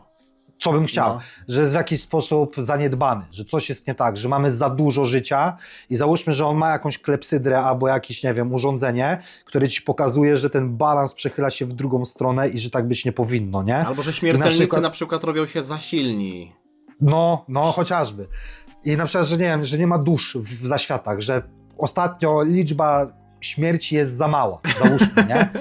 I wiesz, i Beerus się budzi i Whis mu mówi, że że na przykład faktycznie ostatnim, załóżmy, nie wiem, wspominam mu, że Vegeta nie istnieje, że Saiyanie zostali zabici, ale i tak, załóżmy ten poziom śmiertelności, do tego by można było fajnie nawiązać, poziom śmiertelności w uniwersum i tak załóżmy jest za wysoki, bądź jest za niski, nie? I że trzeba coś zrobić. I Beerus się budzi i na przykład mówi, że to jaka planeta następna czeka zniszczenie. I na przykład on nie musi być psychologicznie nastawiony na bycie złym, ale ze swojej roli idzie na ziemię nie po to, żeby się bić z Super Saiyan Godem, bo miał wizję, tylko dlatego, że kuźwa takie ma zajęcie. Ale wiesz Że co? facet, ja wstaję, Ja rozumiem. idę i rozpieprzam, nie? Rozumiem, no to jest spoko, tylko mimo wszystko moim zdaniem trochę gryzące się z rolą Kaioshinów i z tym, co mieliśmy przed turniejem mocy, czyli ten ranking wszechświatów na bazie tego jakby ich rozwinięcia, No. ten poziom śmiertelników. I u nas było tak, że ten wszechświat 7 był drugi od końca, za wszechświatem 9. No ale jeśli teraz mielibyśmy tego Beerusa wysłać na Ziemię, która jest, w sensie ma silnych wojowników, może nie jest jakoś tam rozwinięta, ale na pewno jakoś wpływa pozytywnie na ten ranking, to dlaczego miałby taką planetę niszczyć? Bo załóżmy na Ziemi jest za dużo ludzi. Po prostu, jest za dużo ludzi. Za duży, nie chodzi mi No o nie power nie wiem, levelowy nie kupuję poziom tego. śmiertelności. Ale oni się tylko, że jest za rozwijają dużo mega ludzi. szybko. Na przykład mieliśmy Barbarian. Dlaczego Zamasu zniszczył Barbarian? Bo po 1000 lat oni jedyne co zrobili Się nie rozwijali. to się maczugami bili po głowach. No, to nie wiem, nie jestem No dobra, jestem w stanie ja nie no, jakby nie wiesz, chcę wiesz, cię o co mi zostawiać chodzi. w kłopotliwej sytuacji, bo uważam, No. że jakby sam fakt... O konspekt, pomyśl sobie o Tak, konspekcie takim, konspekt wymaga zmiany i wprowadzenie Beerusa też wymaga zmiany, więc moglibyśmy wymyślać różne rzeczy, ale no jakby I zgadzamy... wtedy to byłby film spoko. Wtedy byłby film spoko. Zgadzamy się z tym, że tam były dobre pomysły, ale źle wytłumaczone, albo nawet po prostu czasami złe pomysły. Znaczy dla mnie to jest zły film. Po prostu dla mnie to jest zły film. Zły film. Źle mi się to oglądało. Dla mnie jest okej. Dla mnie jest okej. Ale poczekaj, a propos, znowu nawinę do tego, co mówisz. Książka Legend Namekian, moim 4. ulubionym filmem. O kurde, to mówię, to znowu mamy skipujemy. mamy pierwszy, trzeci i 4. Jest film ze Slagiem. Znowu mamy wczesny etap. Znowu potencjał na złego nameczanina. Jest, człowieku. No jakby teraz rozwinąć lore, załóżmy, że i to teraz by super się komponowało. Teraz, nawet w obecnej historii. Mamy Piccolo, który odkrył w sobie, załóżmy tak, pierwszą tą formę Ultimate, ją nawet tak już nazwijmy na potrzeby dzisiejszego odcinka, odkryty potencjał, potem mamy Orange Piccolo. Zajebiste to by było, nawet nawiązując do Daimy i do tego, że gdzieś w innym wymiarze, co zresztą padło w Super, że Namekianie są rasą spoza tego uniwersum. Mandze, w Sadze Granoli. To też niedawne wydarzenia, więc dalej jesteśmy w tym temacie. Dokładnie. Niech się okaże, że Namekianie, trochę tak jak Bojack, że ten wymiar jest więzieniem. Dla złych, spaczonych, tak jak Slag, zdeprawionych Nameczan i tam każdy odpala Orange tak. Pyk, pyk, pyk, pyk. Człowieku, dla mnie to jest tak potencjał na taką sagę, bo Slag fajnie pokazał, że Nameczanie nie muszą być tylko zielonymi ludkami z antenkami, którzy leczą i tworzą smocze kule. To normalnie mogą być zajebiście silne postaci, które mają zajebiście silny potencjał. No to prawda. I są źli taką rasę. I są źli. Ale i są po prostu źli. Slag był też taką trochę anomalią bardziej, nie? Ale już wyłączmy sam aspekt anomalii, że faktycznie skoro mamy w Granoli wprowadzone, że Namekianie pochodzą z innego uniwersum, że są extraterrestrial i multiversal level, weźmy trochę lore, zaczerpnijmy z tej Daimy, bo Daima według mnie jako lore, jako przedstawienie świata i rozwinięcie historii Dragon Ballowej, to robi to w bardzo dobry sposób. Starała się, dużo wprowadziła, ale nie rozwinęła. Ale wiesz, nie postaciowo, nie fabularnie, historia Dragon Balla, podstawy uniwersum bardzo fajnie rozwinia. Zaczerpnijmy to i wrzućmy tych złych Namekian faktycznie w ten inny wymiar, nie? Że Zalamę możemy w to włączyć. Załóżmy, Zalama był tym super Namekianem i Orange Zalama. Fabułę. Czekamy. Orange Zalama. A jeśli Zalama na przykład był coś takiego jak legendarny Super Saiyan, mógł tylko utrzymać swoją zajebistą siłę w formie przetransformowanej, stara legenda, nie? No. Że tylko w swojej, w transformacji mógł utrzymać swoją potęgę. Co jeśli załóżmy, że Orange Zalama jest wiecznie w stanie Orange? Wiesz o co chodzi? Ale dlaczego o tym mówię? Załóżmy, że Super Namekianie, którzy taki pomysł na fabułę mam, że Super Namekianie wyczuwają, że tak jak, i to też byśmy mogli nawinąć do tego, co się pojawiło w Sadze Granoli, że czym były smocze kule na początku? To była nagroda dla wojowniczych Namekian, którzy wykazali się super odwagą. No. To była nagroda. Chociaż tych genes smoczych kul niestety jest kilka, no bo mamy też kwestię tego, że to niby są odłamki super smoczych kul. No, że mniejsze smocze kule to są odłamki. A tu tego nie słyszałem, ty. Nie, no było w Dragon Ballu Super. Tak! No, anime. To umknęło. Pierwszy raz to słyszę. Co ty mówisz? Ale anime nie jest kanoniczne, to nie będziemy o tym rozmawiać. Nie wiem, czy nie było nie wiem, czy też nie było w mandze. Nie wiem, czy też nie było... Nie, ale teraz... było wspomniane, że to są odłamki super smoczych kul. To sobie wyobraź sagę, gdzie na przykład Zalama stworzył super smocze kule i on je zrobił świadomie, to faktycznie jest w uniwersum, mamy to, ale pozostałe smocze kule to jest aberracja. Że ich nie powinno istnieć. One zaburzają, tak jak Elder Kaioshin, Kaio cały czas mówi, zaburzają porządek świata. I że teraz, załóżmy, przez to, że Piccolo odblokował Orange Piccolo i Shenron mu dodał to drzewo tam z tyłu, że to jest klucz do tego wymiaru. I otwiera się wymiar i Namekianie wpadają zaorać wszystkich, bo naturalny porządek. Wszyscy w Orange. Ale załóżmy, że Orange nie jest formą, tylko jest faktycznie naturalnym stanem Namekian. Jest ostatnim etapem ich ewolucji. To byłoby dobre, jak Frieza na przykład, nie? Jak Frieza, nie? I Namekianie docelowo powinni być w tym stanie. Pomarańczowi i oni wpadają, żeby zabrać, zniszczyć, to jest trochę to, co mówiliśmy na ostatnim podcaście też, zniszczyć smocze kule, saga na to byłaby super, jako zwieńczenie serii. Namekianie wpadają, niszczą wszystkie smocze kule, zostawiają tylko super smocze kule i na przykład je w jakiś sposób pieczętują, że nie ma do nich dostępu. W Daima było mówione, że z demonicznego świata smocze kule są oryginalne, no bo chronologicznie są pierwsze. Ale tu nie bierzemy, dajmy pod uwagę. Czyli tylko troszeczkę bierzemy, a troszeczkę nie. Troszeczkę. Okay. No to byłaby super saga. Czyli generalnie film z Lordem Slagiem ma... Ja lubię slaga. Lubisz slaga. Potencjał Lubię pod slaga. tym względem, Lubię że ma złego nameczanina i pod tym kątem już sobie dopisałeś całą historię, ale sam film coś ma jeszcze? No kurde, walki człowieku Goku, jaki on tam jest kozakiem. W ogóle... Fałszywy Super oglądam- Saiyanin? Nie, wcześniej. Trochę Super Saiyan, taki, może być. Ja oglądałem filmy kinowe, zwłaszcza z tego pierwszego etapu Zetki, oglądałem z dubbingiem Funimation. A w dubbingu Funimation muzyka, która jest, to nie jest muzyka oryginalna, tylko masz podłożone Bruce'a Falconera. Disturbed. Normalnie leci, Tak? wiesz. No pewnie. I człowieku, jak Goku wpada, w ogóle z Krillinem wpadają, tam Gohan już jest taki pobity, potyrany, Piccolo już jest też praktycznie potyrany, nie? No. Wpada ci Goku, człowieku, i wiesz, stoi, taki poważny. Disturbed ci gra, człowieku, w tle, normalnie bębly, ten gościu tam, wiesz, jak się nazywa ten, nie wiem jak się nazywa wokalista pamiętam. Disturbed. No nie ma, wiesz o kogo mi chodzi, Wiem. tego łysego z kolczykami. No. On ci tam śpiewa, Goku stoi i ten Angira, blondyn, nie? Wiesz, wypuszcza te ręce w ziemię, ten Medamacza robi te swoje klony i napada Goku na twarz i on, wiesz, pochłania tą jego energię, a on tylko cios. I Medamacza pada, nie? Potem tamten wypuszcza mu Mouth Blasta, a Goku go odbija ręką i ten Mouth Blast mu wpada do buzi i koniec, No nie? czyli, okej, i- no ale nadal to jest mimo wszystko choreografia. No nie, genialna choreografia walk tam jest. I bardzo mi się podoba wykorzystanie wtedy motywu gwizdania, że Piccolo urywa sobie To prawda, uszy. to prawda. Zwłaszcza, że Szapoba. to też było nawiązanie do pierwszej sceny filmu, kiedy No. Gohan go denerwował tym gwizdaniem przy wodospadzie. A! Muszę. No. Dlaczego mi się ten film spodobał? Kurwa, przepraszam za słowo. Napisy zapraszające na film i te jakby malowidła ścienne przedstawiające Slaga i ludzi z tymi widłami. Okej.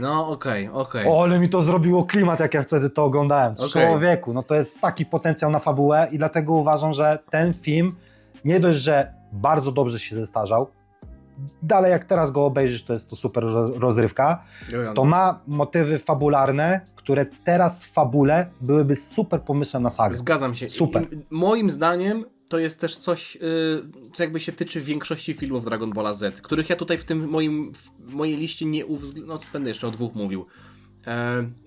To jest... Ciekawe, czy się pokryjemy z którymś. Nie, raczej nie. Może O? z jednym. To są filmy, które puszczają świetne motywy, ale nie rozwijają ich do końca. Dlatego w moim odczuciu nie są aż tak bardzo satysfakcjonujące. Jak odpalisz wyobraźnię, tak Rozumiem, jak o co ty chodzi, no. tutaj, kurde, motyw ze złymi nameczanami, to jest coś zajebistego. Człowieku. Ale tego nie było w filmie. Dlatego, nie. oceniając produkt, ja muszę to wziąć pod uwagę. Ale Slag, nie wiem, czy to było w japońskiej wersji językowej, ale Slag, na pewno Funimation, jego lore, backstory, to jest, że to jest wygnany odpad Namekian, No. którzy są mutantami. I że Slag nie jest jedynym przedstawicielem super Namekian. Tam jest ich więcej. Było ich więcej, przynajmniej w No historii. ale w filmie nie zobaczyliśmy Więc wiesz, więcej, nie? No nie zobaczyliśmy, szkoda, właśnie szkoda, nie? Dobra, dawaj swój. Teraz cię trochę pewnie podburzę, ale ci wytłumaczę. Superhero jest na 3. miejscu. No kurwa, człowieku. Ale to jest nadal średni film. To jest festiwal nieudanego fanserwisu, w mojej opinii. Tak, końcówka jak najbardziej, ale ma bardzo jaskrawe plusy.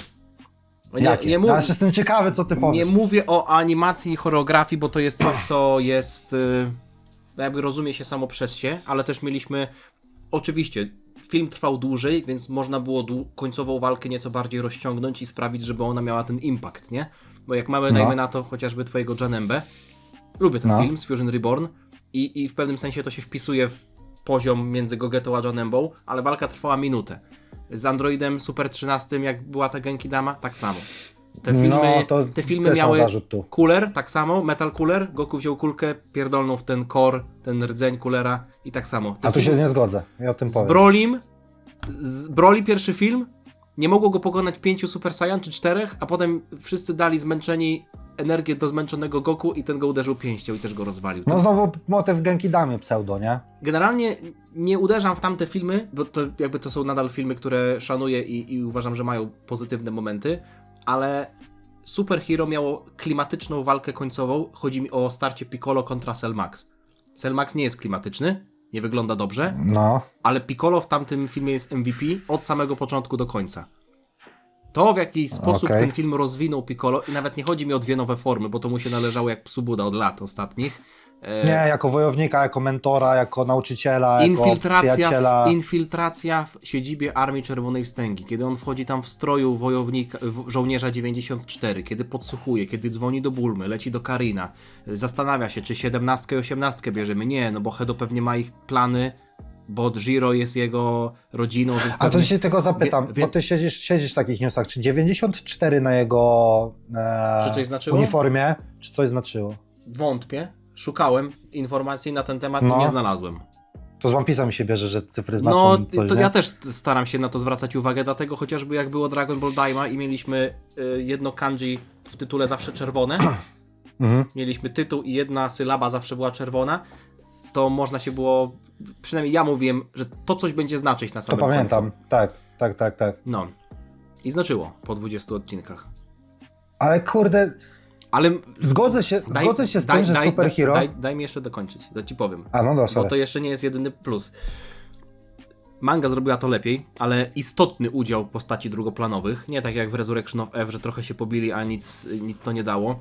Krillin był ważny, 18 była ważna, chłopaki byli ważni. Gammy to nie jest do końca motyw współpracy z antagonistami, bo oni przeszli na dobrą stronę, więc jakby to była taka trochę... To nie była współpraca ze złymi, żeby pokonać większego złego, ale też lore. Czerwona Wstęga, Womi, Android 21 pokazany, Gevo pokazany, Magenta jako rodzina Marszałka Reda. Czerwonego i też ciągłość, to co mówiłem w przypadku Broliego, to jest trochę kwestia tego właśnie w cudzysłowie kanonu, czyli Broly pokazany jako postać trenująca na planecie Virusa, Chilai ma tam swoją rolę, mniejszą lub Ale większą. gamy nie mają. Gammy będą miały chociażby w Xenoverse 3. Jedna gamma. Gamma 1 jest pokazany w Xenoverse 3. Czyli to nie jest tak, że, że ten film wprowadził postacie, które zniknęły, tylko Hedo i Gamma przeżyli i nie mieliśmy dalszej sagi po superhero, więc może Hedo będzie miał jakąś swoją rolę. Nie wiem, jeszcze tego nie oceniam, ale Gamma 1 ma chociażby już w Xenoverse 3, który opowiada o tym, co się dzieje tam 200 lat później ponad. Więc pod Ale kątem... to Gamma jest 200 lat później? No. A to on przeżył jeszcze kolejne 200 lat? Gamma jest robotem, to czemu miałby nie przeżyć? A no tak, bo to jest... Ale jest robotem czy androidem? Bo to jest różnica. Robotem 100%. 100%. Kurde. Znaczy, ja się zgodzę z tym, że Piccolo trzyma ten film. Tak, to tu się podpisuje obiema rękami. Ale ja ci mogę powiedzieć, dlaczego ten film mi nie usiadł pomimo fanserwisu. Słucham. Że pokazuje znowu Gohana, to jest trochę to, co mówiliśmy na privie, że pokazuje Gohana jako impotenta i nieudacznika, że dopóki nie ma triggera w postaci zranionego przyjaciela, martwego członka rodziny, czegokolwiek, to Gohan nie jest w stanie wykrzesać swojego potencjału. Jest głupszy niż go trochę przedstawili. W sensie inaczej, przedstawili go głupszego niż on powinien być. Zwłaszcza Tak. jako wykładowca. Dokładnie. Ile razy sytuacja musi się... Ja rozumiem ten motyw, że tak to chciał, to miało być nawiązanie do Cell Games i tak dalej, No. Ja to rozumiem, ale no kurwa, Cell Games było ile lat temu w historii? Nawet nie Cell Games koniecznie. Mamy Cell Games, mamy Majin Buu Sagę, gdzie przegrał z Buu. Mamy Resurrection of F, gdzie też nie trenował i dostał od Frizy i musieli go ratować. Ale no właśnie, i teraz ile razy Gohan popełni ten sam, jako postać, popełni ten sam błąd, że nie odpali, ile razy ma być mu mówione jak krowie na rowie, człowieku, w tobie jest taki potencjał, wkurz się, odpal to. Ja wiem, ja rozumiem, to sobie mogą pojawić argumenty, ale że Gohan przecież nigdy nie miał charakteru wojownika. Okej, to jest jak najbardziej spoko. Tylko ile razy on ma popełniać te same błędy i ile razy ktoś ma narażać się po to, żeby on odpalił w sobie największe pokłady mocy. To już jest za dużo. Mówisz to To jako już jest za fan dużo Gohana razy. też trochę. I to mówię jako fan Gohana, bo to jest moja ulubiona postać. Mnie to zmęczyło i dlatego na mnie nie zadziałał ten fanserwis. Nie, to No wiesz, o co chodzi? oczywiście. Moim zdaniem pierwszy moment, jak zobaczyliśmy nową transformację, to ja się zastanawiałem, jak zobaczyłem przecieki, ja się zastanawiałem, czy to jest w ogóle prawda, że to wygląda zbyt fanowsko, że to... No to jest ten Gohan Blanco, o którym ci mówiłem na poprzednim odcinku, że to jest wzięcie tej teorii trochę na światło dzienne, taki ukłon w stronę fanów. No. Ale to jest zrobienie z postaci idioty. Znowu, po raz kolejny. To jest szmacenie postaci, nie? Uważasz, że w tym epilogu w mandze, kiedy on już niby dotarło to do niego... To jest okej. To jest okej. Że to już... nie no. To już zostanie przy tym, czy znowu będzie głupota jakaś? Kurde, ja bym chciał, żeby on został przy tym, bo walka jego z Goku, choreograficznie bardzo fajna i bardzo fajnie pokazuje, że Gohan jest w stanie bypassować Ultra Instinct, ale z drugiej strony mam zarzut do Ultra Instinctu, bo wtedy w tym momencie cała saga Granoli to w piach, nie? Ultra Instynkt nie polega tylko na unikach, tylko na tym, że ciało rusza się samo, więc jeśli ciało nie Ale jest co w stanie innego, nadążyć, Nie wiem, czy ty to wyłapałeś. no. Jaki sens ma szukanie odpowiedzi na to, czym jest mój własny Ultra Instynkt, skoro w ostatniej epilogu przed 28 Tenkaichi Budokai Goku odpala Ultra Instynkt w formie transformacji. I Vegeta komentuje, że to jest jego najsilniejsza forma. Bo Jaki sens mają wcześniejsze wydarzenia? ja sytuację z True Ultra Instynktem, tym w cudzysłowie, w sadze Granoli rozumiem tak, że to była wersja Ultra Instynktu Goku, która w danej chwili była dla niego najsilniejsza. On był nie że poddenerwowany, w nim się buzowały emocje, których nie był w stanie uciszyć. No tak. Więc jeśli miał te emocje, które normalnie dla Saiyan są źródłem energii, bo wiele razy w historii emocje były źródłem energii dla Saiyan, i chce użyć Ultra Instynktu, który jest wręcz przeciwieństwem, gdzie trzeba mieć spokojne serce, trzeba się tych emocji wyzbyć, żeby ciało poruszało się samo, to Goku musiał znaleźć odpowiedź na to, jak to połączyć w danej chwili. Ale podczas sparingu z Gohanem on nie był emocjonalny, więc włączył srebrnowłosą formę, która jest nominalnie najsilniejsza, ale w przypadku walki z Gasem nie była najsilniejsza, bo wtedy te emocje by mu przeszkadzały używać pełnego Ultra Instynktu. Wiesz, że dla mnie jesteś teraz adwokatem diabła? Nie, Trochę? ja wierzę w to, co mówię.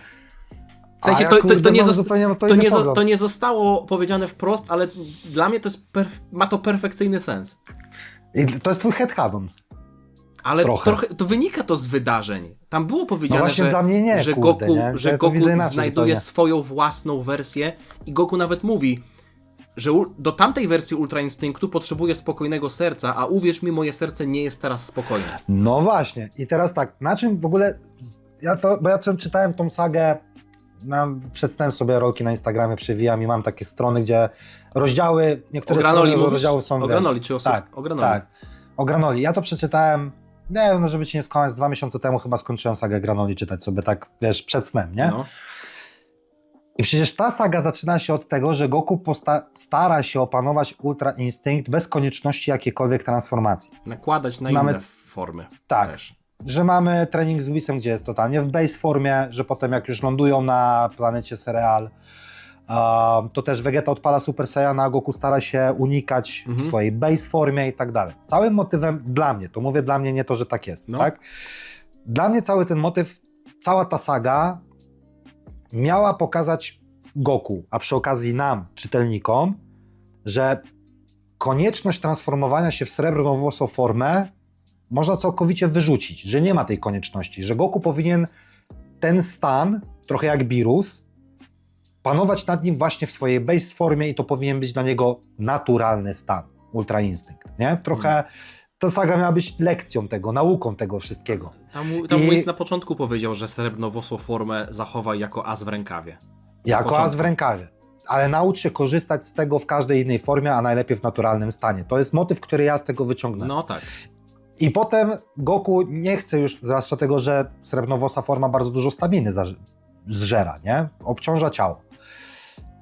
I potem mamy ten cały dylematy, że kurde, ja nie wiem, jakiego mam Ultra Instynktu używać, o mój Boże, no tego nie mogę.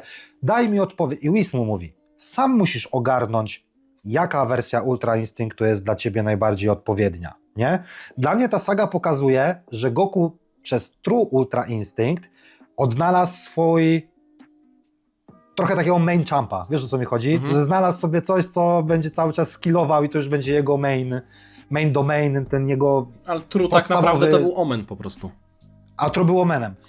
I zwłaszcza trochę też tutaj widzę alegorię, że no Goku przecież w 28 Tenkaichi Budokai walczy z Ubem w base formie, w oryginalnej sadze, więc trochę dla mnie to był taki ukłon, że Goku będzie już potem miał non-stop Ultra Instynkt w swojej base formie. Do tego to miało dla mnie dążyć. No. Tak trochę sobie to dopowiedziałem.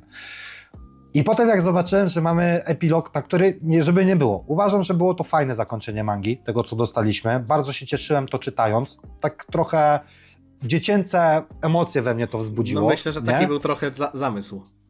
Taki był zamysł i bardzo fajnie tutaj Gohan się akurat już pokazał, że odpala tego Beasta świadomie, naturalnie, wie jak dojść do tej i że nawet bypassuje trochę Ultra Instynkt, to mi się też bardzo podobało, jako fanowi Gohana. Ale kurwa, sorry, to że Goku odpala po tym całej sadze, tym całym tych dylematach, tym szukaniem odpowiedzi, tym co jest najlepszym ultra instynktem, odpala srebrno-włosą formę, to jest znowu robienie z postaci debila i cofanie się o krok. Wiesz, o co mi Wiesz chodzi? co, rozumiem jakby twój tok myślenia, ale to był tylko sparring.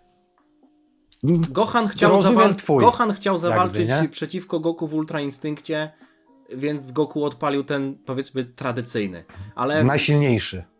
pod kątem surowego poziomu mocy na daną chwilę. No. No bo... Albo Goku się po prostu chciał sprawdzić full power swojej mocy z Gohanem, tak też sobie to mogę bo my tłumaczyć. osadzę granoli, trochę, a ja czekam. ale dobra, to ja dwa ostatnie filmy Numer 2 mam czy numer ostatnie. 5 teraz mi mówisz? 2 i 5. 2 i 5, bo to są filmy połączone i pewnie już wiesz, o czym mówię. Cooler albo Broly? Tak jest, Cooler. Cooler. O człowieku, jak mi te filmy zrobiły robotę. W ogóle To Metacooler, pierwszy Cooler. Drugi Metacooler. To Ale- jest mój drugi ulubiony film. Okej, Metal Cooler to jest twój drugi ulubiony film.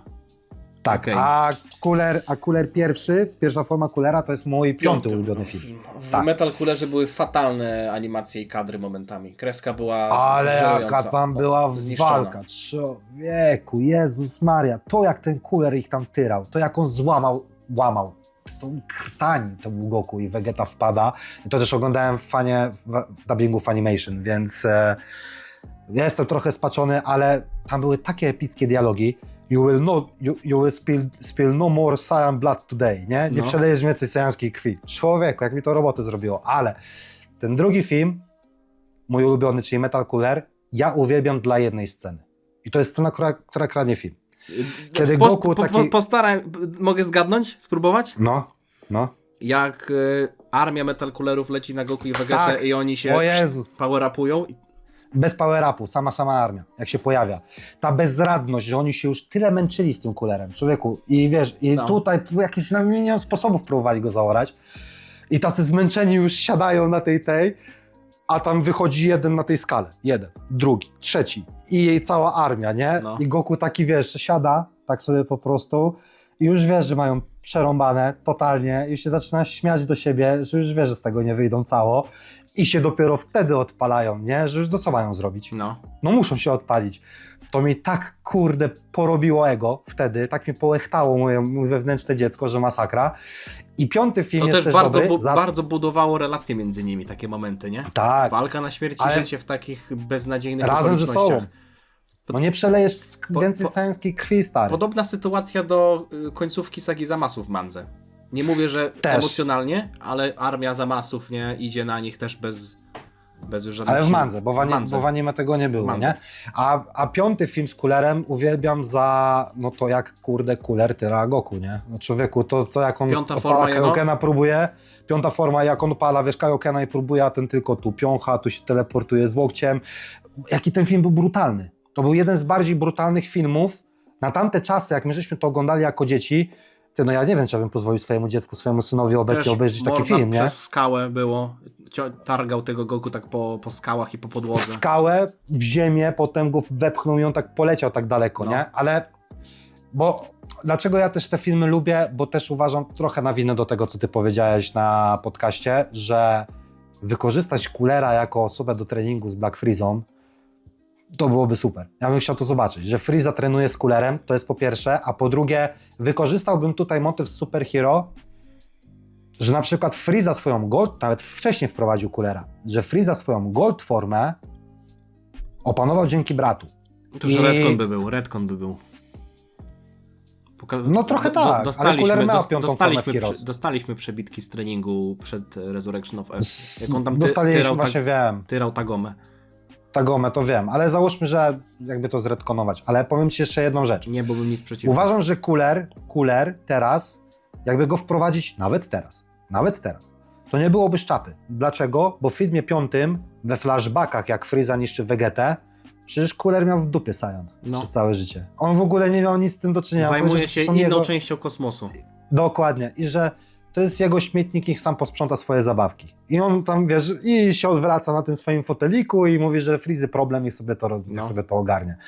Cooler przez cały czas może mieć tak naprawdę gdzieś to, co robią Saiyanie, bo to nie jest jego problem, nie? I teraz jakby go wprowadzić jako super potężnego Black Coolera, whatever, cokolwiek, który po prostu zaczyna go brat wkurzać. Wiesz co? To Wiesz człowiek co? szapoba. Tutaj bym tak daleko nie szedł, że Black Cooler. Cooler jakby pojawił się nawet na nowo, on mógłby w swojej normalnej formie, tej, w której go zobaczyliśmy w filmie, No. być już mega silny i potem ewentualnie włączyć tę swoją piątą formę. Bo No, jest, to jest albo historia do napisania, on mógłby równie dobrze trenować całe życie, Tak. nie? Jeśli był bratem Frizy, to miał miał powiedzmy jego geny, więc mógł tak naprawdę nigdy nie opanować żadnej złotej, czarnej czy tęczowej formy, tylko być silny po prostu. Więc to jest moja piątka i teraz co? No twoja ostatnia, nie? Czyli wziąłbyś z tych filmów po prostu Coolera jako potencjał do rozwinięcia świata. Jako postać. Tak to podsumowując, Bojacka bym wziął jako sagę ze względu na ich możliwość plątania w lore, które uważam, że jest bardzo... Co Bojack musiał zrobić, że go kurde zamknęli, nie? No. To mnie ciekawi. O Namekianach, no to się... Cały motyw ze złymi Namekianami uważam, że to jest genialna saga na zakończenie Dragon Balla. To byłoby super. Rogue Saiyanie jak najbardziej dla chłopaków i Cooler jako kolejny antagonista, który przez całe życie miał gdzieś tych Saiyan, ale jest drugim imperatorem uniwersum. To, że ich olewał przez całe życie, to ma potencjał do tego, żeby tak naturalnie to wprowadzić. Wprowadzić. A twój ostatni? Mam dwa jeszcze, o których Nie, nie dwa jeszcze, powiedziałem. no. Chcesz posłuchać o dwóch naraz, czy jeden po Dawaj. jednym?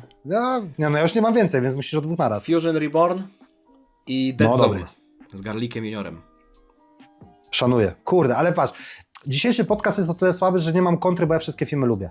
No nie, Poza Birusem. skontrowałeś Birusa i Superhero. No Ale posłuchaj, filmy z Zetki. Filmy z Zetki lubię. Na Po winę, prostu na lubię winę te filmy. tylko to, co mi się podoba w tych dwóch filmach, bo tak jak wspomniałeś, Fusion Reborn, ciekawy pomysł na antagonistę. Sam Janemba jest okej. Pierwszy, ten zwykły, gruby, to jest nieadekwatne do tego, w jaki sposób on powstał, moim zdaniem. Bo jeśli gość się narodził ze zła, to ta jego pierwsza forma jest nie pasuje. Ja rozumiem, że on przejął ciało tego chłopca, więc może na przykład to była kwestia tego, że to zło trafiło do dobrego ciała. Nie, no jakby ten chłopiec był tylko naczyniem, które na pewno nie było w stanie świadomości swojej przebić przez to zło, którego opętało. Więc Super Janemba dopiero to był ten właściwy Janemba, wokół którego się powinniśmy kręcić. Ale nawet nie sam Janemba, tylko pokazanie... Jeszcze tylko ci pytanie zadam. Janemba przypadkiem, wyłączam z tego Hirudogana, Janemba nie jest najsilniejszym antagonistą całej Zetki, biorąc pod uwagę odcinki kinówki? Chyba jest, robiłem nie? ostatnio ranking siły i jest chyba najsilniejszy. Najsilniejszy jest, tak mi się właśnie wydawało. Prócz oczywiście Frizy, Birusa, bo to też niby Zetka była, nie? Tak. No z klasycznego, to jest najsilniejszy. Niby jakby producent tych filmów mówił, że zasada jest taka, że każdy kolejny jest silniejszy, ale już nie pamiętam, jakie tam argumenty dałem w tym filmie, że Janemba jest na pierwszym miejscu. Generalnie on został pokonany też przez mega silnego wojownika, No. więc Hirudegarn został pokonany przez Super Saiyani na 3 Goku, a Janemba klepał Super Saiyani na 3 Goku, więc no nawet właśnie. na bazie takiego zwykłego porównania. Do czego zmierzam? Pokazanie, w jaki sposób działają zaświaty.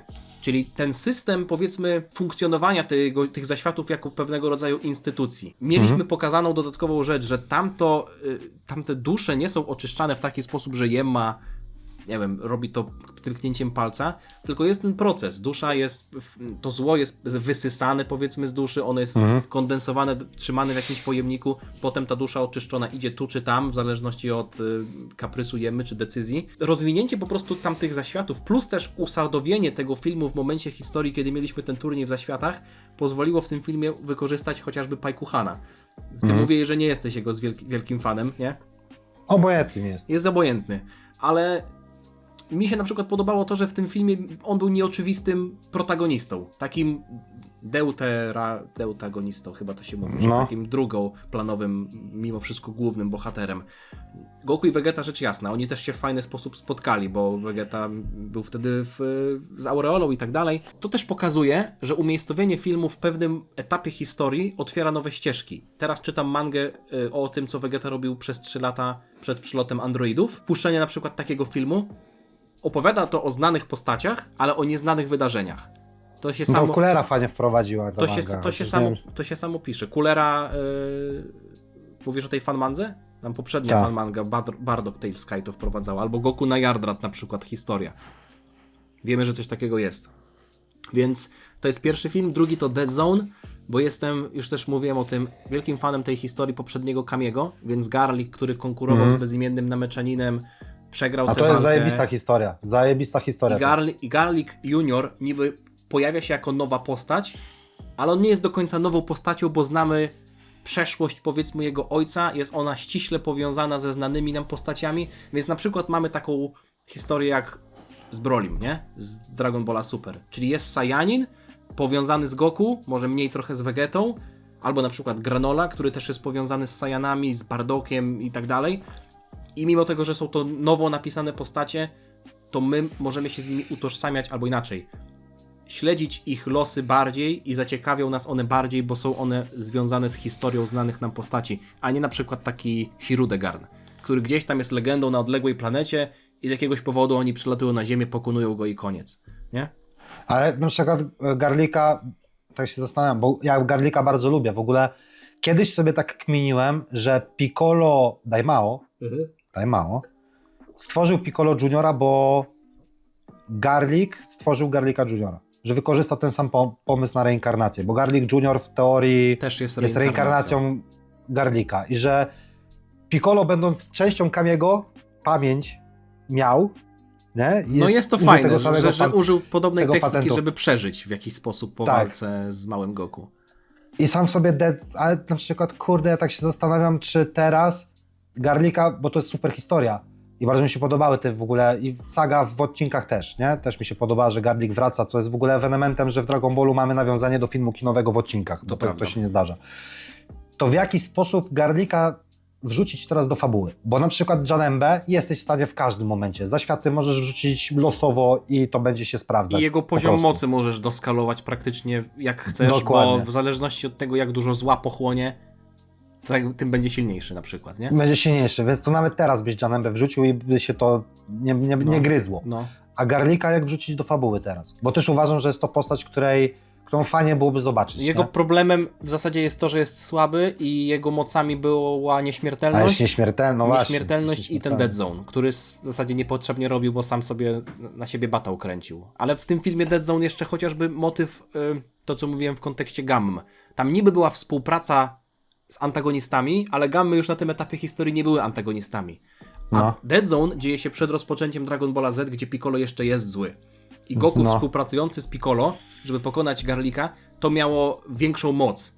Bo potem po filmie Piccolo chciał pokonać Goku, jakby przeciwstawić się, znaczy odwrócić się od niego i teraz zabić Goku, ale zobaczył go z małym Gohanem i odpuścił na koniec samego filmu. Więc to też było mocne, bo też to trochę podbudowało Piccolo. Plus też stara kreska, humor. Gohan, który się upił jedząc jabłka. A to fajne, to I było potem fajne, jeszcze to chyba było fajne. naszczał Krillanowi do mordy. Albo na twarz w ogóle. Na głowę. Na głowę. chyba, Na głowę.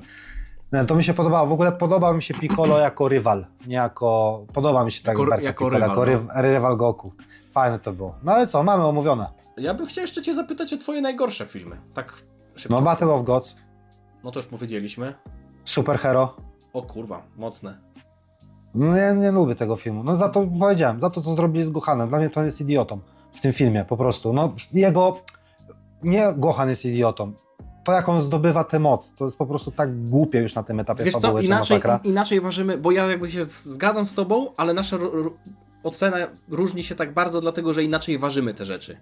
Po prostu. No dla mnie Gohan jest po prostu najlepszą moją postacią ulubioną, której chciałbym kibicować, a nie ciągle się łapać za głowę, czemu jeszcze nie kosi, nie? Wiesz, to tak jakby... No. Ale no, Battle of Gods był moim najgorszym... Nie, przepraszam. Resurrection of Death jest moim najgorszym filmem. Żeby To jest potem nie głupi było, film. że znowu w komentarzach będziesz musiał jakąś erratę pisać. Tak, nie. A Bio Broly? The To jest mój najgorszy film. Bio Broly. Resurrection of Death jest moim najgorszym. Poczekaj. Resurrection of Death jest moim najgorszym filmem, to bezapelacyjnie. Dałbym drugiego Bio Broly'ego, tak? I trzecie Battle of Gods. Okej. To ciekawe. U mnie ja sobie jak robiłem rewatch, to Bio Broly nie miał argumentów w ogóle pozytywnych. To jest film, No tak, no to bo jest dwójka, film, dwójka... który wygląda jakby fan jakiś średnio rozgarnięty napisał go na kolanie w 10 minut. Fajnie tylko, że chłopaki mieli możliwość No wykazania to jest, się. I tyle, to jest pod nie? tym względem plus, że jest trochę inaczej grupa osób, która jest aktywna, dopasowana, dobrana. No ale tak, to przelećmy tak szybko. Willow był fajny, mi się Willow podobał. Trójka no to jest w moim topce, czwórka jest w mojej topce, piątka też, szóstka też.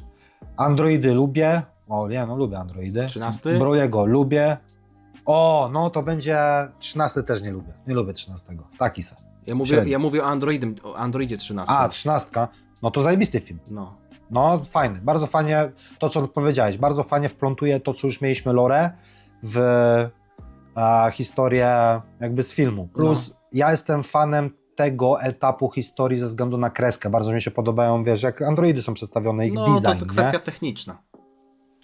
Więc tutaj ten, no ale mamy to. Czego oczekujesz Omówione od filmy. przyszłego filmu kinowego? Też pod kątem technicznym. A będzie jakiś? Albo jakieś predykcje może, kiedy się pojawi, kiedy byś chciał. Dla mnie się nie pojawią filmy kinowe przez najbliższe 5-6 lat. Co ty gadasz? Osobiście tak uważam. No, Będą a o cisnąć czym? seriale? O to ci chodzi?